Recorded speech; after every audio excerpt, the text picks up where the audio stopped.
Now dispatches.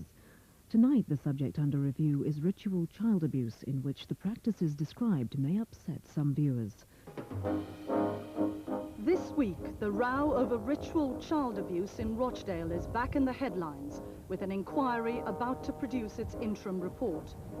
But is there really any such thing as ritual and satanic abuse? Police in many different forces deny it exists. So tonight, Dispatches travels to Nottingham, the city that first witnessed these extraordinary and horrifying claims. For the first time, foster parents and social workers tell their story, and the children have a voice at last. In the first dispatch of the new season, journalist Beatrix Campbell asks, why are we so reluctant to listen to the children?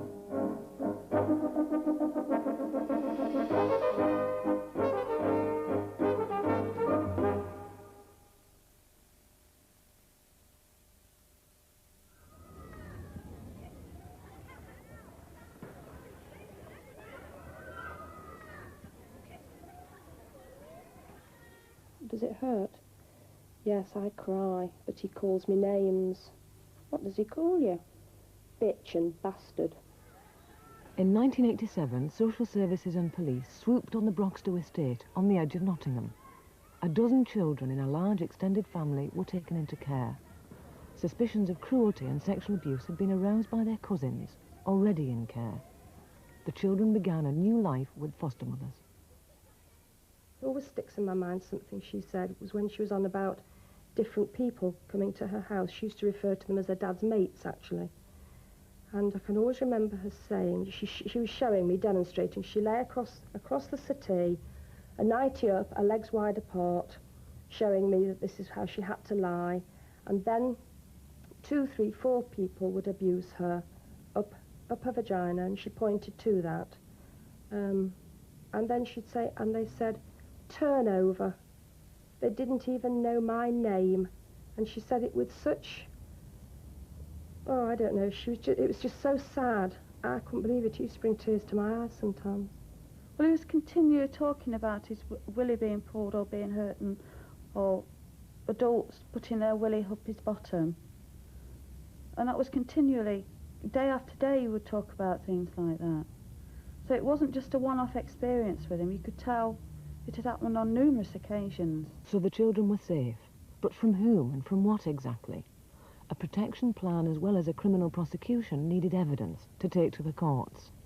Scattered across the city, the cousins now provided it, separately and simultaneously. Their experiences were recorded in this unique archive.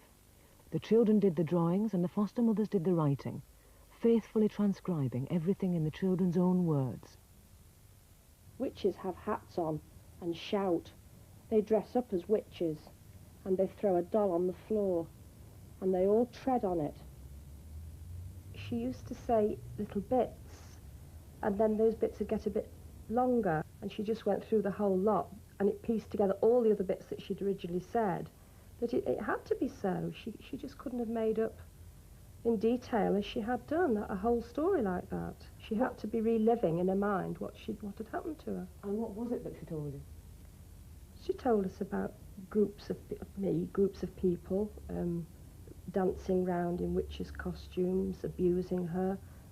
There was at that time she said it was a doll on the floor in the middle of this ring, that they had to jump on it, and just things like that.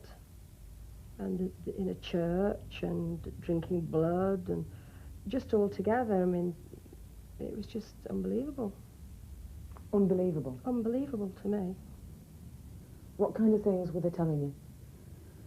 The fears, different things about clowns and sharks and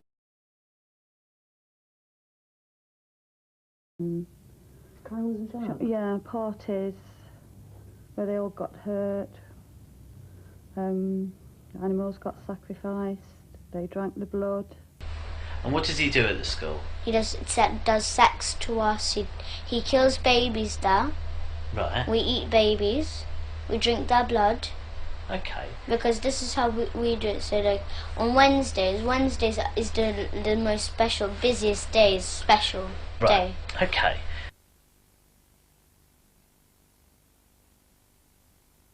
What was your response then when you heard this kind of stuff? Well, I believed him straight away because of the fear I'd seen within him and the fear that I'd noticed just being around generally with him. If anything upset him, somebody was dressed up, there was a real big fear there with him. This is in the morning in the kitchen. When Mr. Poo Pants goes to the witch parties, well, he's horrible. Why? Because he's the boss. We have to call him Hyman. Yes, and Mr. Brown, because they say, children, come here. Children, come here? What do you mean? Well, Mr. Poo Pants says to me, number 1, come here. We have numbers, but Mr. Poo Pants and Mr. Brown don't have numbers. What was it that made you finally make sense of the kind of bits and pieces of things that the little boys that were with you were telling you? I think firstly was when he put all the cushions on the floor and put the teddy bear into the middle and got me to dance round like they did at the parties and jump on and off the teddy bear. They get the skulls and they make make a hole with a driller. So they make a hole in and they tie string around and then they put all around the body, but they're naked and they got this tattoo on the private with like little piercings. Okay. Not like earrings, but like little gold piercings around the private. Yeah. And they all dance around with skulls on in the church there. And this was one of the parties where bad things happened, and obviously the teddy bear was a baby that was going to be killed. Almost a year after the swoop, social services set up a special unit, Team 4. It didn't do formal interviews with the children, but planned their future protection. The children were without doubt talking about things which appeared to refer to criminal acts, like taking drugs, being photographed, seeing the naughty films on the television, seeing themselves on the television, and then this other bizarre type of abuse. And I think we felt that they'd been involved in some sort of ring, they'd been taken to places where they'd been abused, sometimes photographed, and that there'd been people there who'd been using some sort of belief system to further abuse them. I think what we still don't know is which was the most important, which was the primary system that these children were involved in. Were they involved in some sort of satanic group which abused them in order to perpetuate their beliefs, or were they involved in some sort of pornographic ring which used this sort of satanic belief to further frighten the children? It's very difficult to know, we don't know. But I think we're all clear that they've been involved with all of those systems. We've had to be taken beyond belief, because what we've learned is that children are not only sexually abused in some families, but that they're also ritualistically abused. That means that we have learnt that some families, some adults, get involved with satanic groups whose main aim is to destroy everything that is good, everything that's good about human life and human values. And one particular target in that would be that they should hurt and defile children. As you're probably aware, Christ said, "Touch not one hair of this child's head." Satanists believe that they should do the opposite of that.